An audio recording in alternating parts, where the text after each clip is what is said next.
When we talk about campus safety, we usually think about things like blue light phones or security patrols. But what if the biggest threat isn't something you can see? What if it's something you can't hear? Today, we're diving into a huge communication gap on college campuses, a gap that can turn silence into a real danger.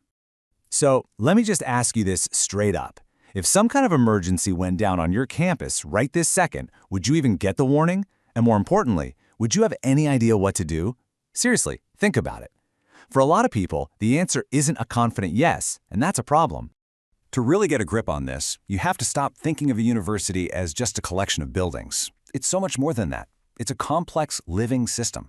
I mean, you've got thousands upon thousands of people, students, faculty, staff, all moving around, interacting all day, every day.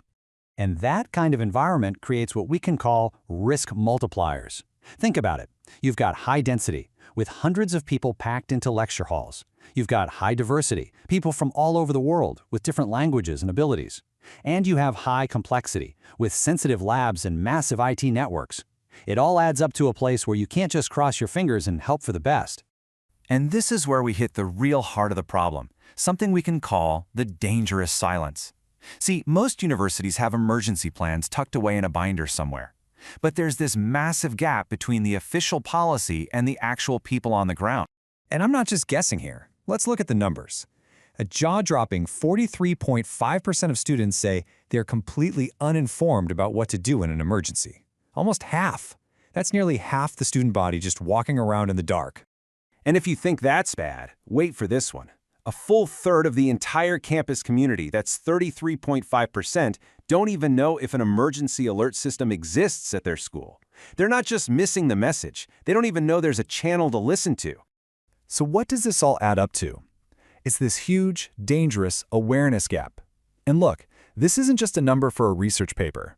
When a real crisis hits, a fire, a natural disaster, anything, this gap isn't just a problem, it's a massive vulnerability that could have tragic results.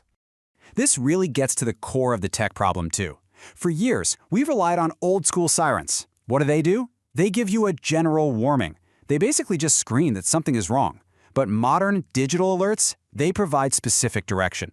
They tell you what to do, where to go, and how to be safe. One creates panic, the other creates a plan. And the data shows just how backwards our priorities are. About 21% of people recognize those old sound systems. Okay, that makes sense. They're loud. But look at this. The number for modern alert apps is a tiny 2.5%. We're basically putting all our trust in the tool that gives us the least information. It's crazy. This quote just hits the nail on the head. A siren only tells you that there is a danger, it cannot tell you what to do. It's just noise. It tells you to be scared, but it doesn't give you a single clue about how to be safe. Okay, so that's a pretty grim picture, I know. It's a big problem. But here's the good news. It is absolutely solvable. So let's shift gears and talk about the solution. Let's talk about how we can all build resilience together.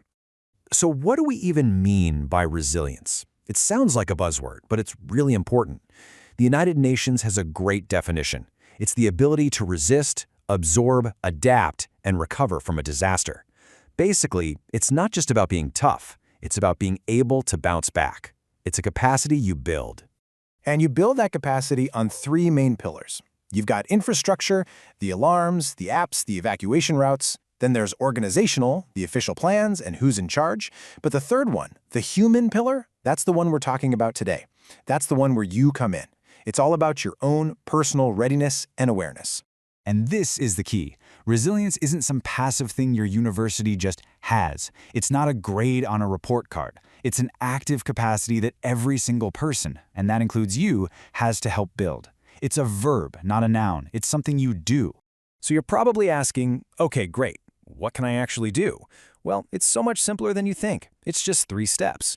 1, go online right now and find your campus's emergency plan. Know your evacuation routes. 2, find the official campus emergency number and save it in your phone. And 3, follow your campus's official safety project on social media. Seriously, you can do all 3 of these things in less than 5 minutes. Because when it comes right down to it, this is what it's all about.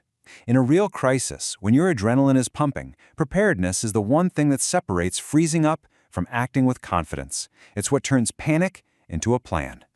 So, we'll end with this thought. A campus is a system, a chain. And right now, as we've seen, that chain has some seriously weak links. Every single person, every student, every professor is one of those links. You are a link that can make the whole chain stronger. The only question left is, will you?